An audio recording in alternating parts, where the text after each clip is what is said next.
National Akali Dal के राष्ट्रीय अध्यक्ष और angry young man Paramjit Singh Pamma को संघर्ष करते हुए 25 वर्ष पूर्ण हो चुके हैं और एंग्री यंग मैन लगातार जनता की आवाज़ सरकारों के कानों तक पहुंचाने की हर मुमकिन कोशिश करते हैं, चाहे वो प्याज का मुद्दा हो, पेट्रोल का मुद्दा हो, डीजल का मुद्दा हो, दालें हों, जिस तरीके से महंगाई हो रही है, स्कूलों के मुद्दे हों। लगातार हर मुमकिन कोशिश करते हैं सरकारों तक उनकी आवाज़ पहुँचे और इसी को लेकर अब उनके संघर्ष को लगभग 25 वर्ष पूरे हो चुके हैं और इसी मद्देनज़र रखते हुए उनके ऊपर गाना भी पेश किया गया।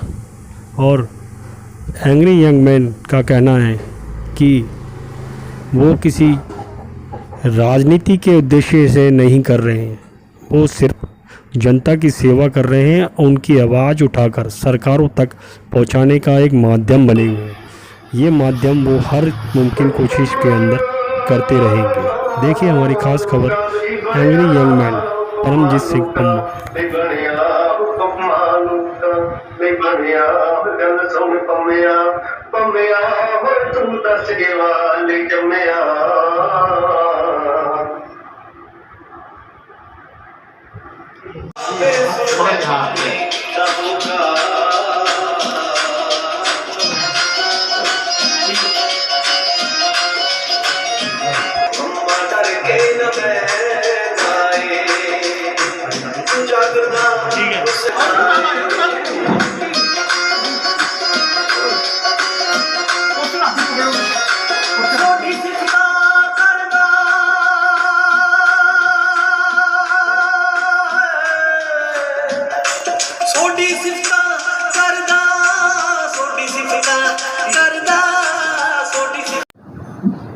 आज आप लोगों का मैं धन्यवादी हूँ जिन्होंने मुझे एंग्री मैन का ये खिताब दिलवाया और जो समाज में सेवा करने का मेरा लक्ष्य था उसको और भी बल मिला। खासकर मैं बलविंदर सिंह सोढी जी का, जिन्होंने एक दो गीत मेरे ऊपर लिखे और सुखविंदर सरंग जी ने वो गीत गाए, वो गीत आज रिलीज किए जाएंगे। मैं कहना चाहूँगा कि जो मेरा मकसद है कोई राजनीति नहीं है, ना ही किसी राजनीतिक दल में जाने का मकसद है। मेरा हमेशा मकसद रहा है लोगों की आवाज़ उठाना और सेवा करना, जिसको लेकर मैं समय समय पर आवाज़ उठाता रहा हूँ और उसमें कई जगह मुझे सफलता भी मिली है। चाहे वो महंगाई हो, भ्रष्टाचार हो, आतंकवाद हो, बच्चों के दाखिले का हो, कॉलेज में हो, स्कूल में हो, स्कूल फीस का हो, या देश विदेशों में कहीं पर भी हमारे भारतीयों को कोई दिक्कत आई हो, उसके खिलाफ मैंने हमेशा आवाज़ उठाई है और सरकारों ने सुना भी है। आपको याद होगा जिस समय महारानी एलिजाबेथ भारत आई तो वहाँ पर पगड़ी की समस्या थी जो फौजियों को, तो उसको हमने मांग रखी तो महारानी एलिजाबेथ ने वहाँ से हमें एक पत्र आया जिन्हों में ये कहा गया कि आपकी मांग को मान लिया गया है। उसके अलावा जिस टाइम प्याज महंगे हुए 70 रुपये किलो तक प्याज पहुंच गए थे, हमने जगह जगह 9 रुपये किलो बेचकर सरकार को जगाया। आखिरकार सरकार को भी वो ट्रक शुरू करके लोगों को उपलब्ध करवाना पड़ा। दालें भी इसी प्रकार 200 रुपये किलो पहुंच गई थी।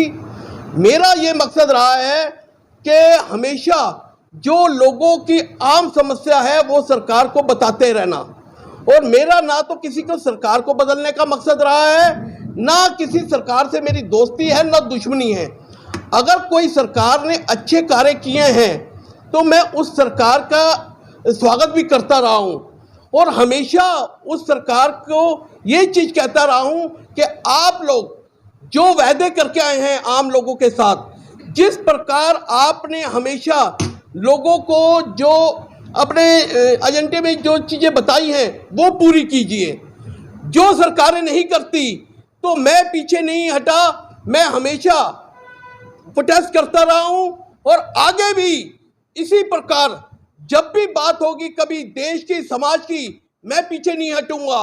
आपने देखा जिस टाइम आतंकवादियों ने हमारे फौजियों को शहीद कर दिया तो सबसे पहले मैं ही था जंतर मंतर पे खड़ा होकर विरोध करने वाला, और सरकार को इतना मजबूर कर दिया कि सरकार को एयर स्ट्राइक करनी पड़ी और सरकार ने मुंह तोड़ जवाब दिया पाकिस्तान को, और उसका भी हमने स्वागत किया।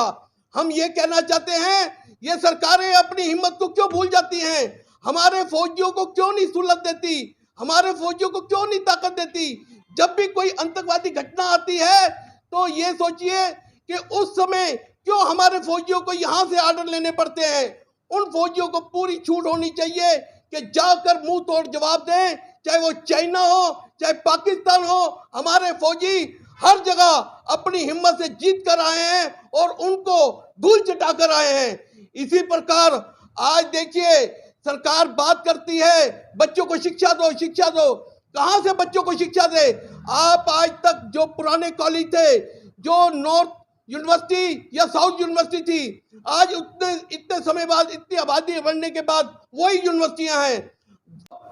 अपना ईस्ट है वो गाजियाबाद तक पहुंच रहा है। क्यों नहीं वेस्ट की यूनिवर्सिटी बनाई जाती, वेस्ट में यूनिवर्सिटी बनवाई जाती? क्यों नहीं ईस्ट में यूनिवर्सिटी बनाई जाती? ये सिर्फ ये लोग चाहते हैं वो प्राइवेट कॉलेजों की मोनोपोली रहे, वो पैसा कमाएं और वो लोगों को लूटते रहे। नहीं, ये हम कभी नहीं होने देंगे। हमारा ये मकसद है कि हर जगह कॉलेज होने चाहिए। जब 8वीं तक आप कहते हैं हर बच्चा पास है, और 12वीं में जब 33% 34% आ जाते हैं तो वो बच्चा पास होता है, तो क्यों नहीं हर बच्चे का हक है दाखिला लेने का? हर बच्चे को वो चाहिए कि जिस प्रकार भी उसके नंबर आते हैं उसको हर कॉलेज में दाखिला मिले, क्योंकि जब तक हमारे बच्चों को शिक्षित नहीं होंगे तो हमारा देश विकास नहीं कर सकता। सबसे ज्यादा मुश्किल तो वो बच्चियों को आती है, लड़कियों को आती है, खासकर कि जिनके पास पैसा नहीं होता, जिनके परिवार मीडियम क्लास या लो क्लास है। उनको ये लगता है कि हमारी बच्चियां कहीं पर दाखिला नहीं ले पा रही, चलो इनकी नौकरी कर लें, या फिर वो बच्चियों की शादी कर दी जाती है। उन बच्चियों को उसी दिन सपना टूट जाता है। अरे हम कहते हैं बच्चियों को पढ़ाओ पढ़ाओ, सरकारें क्यों नहीं कॉलेज खोलती? जब आज के कोरोना काल में जब लोगों को पता, लोगों का रोजगार नहीं है, लोगों की नौकरियां चली गई हैं, दुकानें कितने कितने दिन बंद रहे हैं, फैक्ट्रियां बंद रही हैं, हमारे मुख्यमंत्री साहब बाहर जाकर तो बिजलियां फ्री कर रहे हैं, चाहे पंजाब हो गोवा हो वहां पर ऐलान कर रहे हैं। जब दिल्ली की बात आती है, जो चीज लॉकडाउन में रही है, उनके बिल इतने भारी भारी भेज दिए जाते हैं। क्यों भेज दिए जाते हैं? मैं कोई भी सरकार, मुझे कोई नहीं है। आज पेट्रोल की हालत देख लो, किस प्रकार 100 रुपया पार कर चुका है, मगर कोई सरकार जागने को तैयार नहीं है। सब्जी दालों का हाल देख लो, कोई भी चीज आप लेने जाओ मार्केट में, आप ये अपनी जेब खुलाते रह जाओगे, मगर आपकी जेब में पैसे नहीं मिलेंगे। चीजों के इतने दाम बढ़ चुके हैं। तो ये चीजों को लेकर मेरा आगे भी आंदोलन चलता रहेगा और मैं समाज के हित के लिए आवाज उठाता रहूंगा। मुझे कोई भी राजनीतिक पार्टी या कोई भी कुछ कहीं पर भी नहीं जाना। मुझे आम जनता के बीच में रह के, सड़कों के बीच में रह के आंदोलन कर रहे हैं, वो मैं आंदोलन करता रहूंगा। और जो आज मुझे मान सम्मान आप लोगों के कारण मिला है, उसका मैं बहुत ही धन्यवादी हूं, क्योंकि ये मान सम्मान के कारण ही मेरे में हिम्मत बढ़ती है और मैं लोगों के हित की आवाज उठा सकता हूं। और जब तक आप लोग भी, मैं कहना चाहूंगा, जो लोग हैं वो ये भगत सिंह, राजगुरु, जो अपना जितने भी क्रांतिकारी हैं, चंद्रशेखर आजाद, इनको किताबों में या पड़ोसी के घर में मत ढूंढिए, इनको अपने अंदर ढूंढिए। जब तक आप अपने अंदर नहीं ढूंढेंगे, ना करप्शन कम होगी, ना महंगाई कम होगी, ना सरकारें जागेगी। आप हमेशा ढूंढते हो कि पड़ोसी के घर में कोई आवाज उठाए, या किताबों में भगत सिंह को ढूंढते हो, जबकि ये क्रांतिकारियों को आज तक शहीदी का दर्जा नहीं मिला गया। बड़े शर्म की बात है। हम इतने आजादी के दिन मनाते हैं, सब कुछ करते हैं, मगर जो हमारे क्रांतिकारी जिन्होंने हमें आजादी दिलाई है, उनको आजादी का दर्जा ना मिले। ये चीजें हैं, ये मेरे मुद्दे हैं और इन मुद्दों पर मैं पूरा उतरूंगा।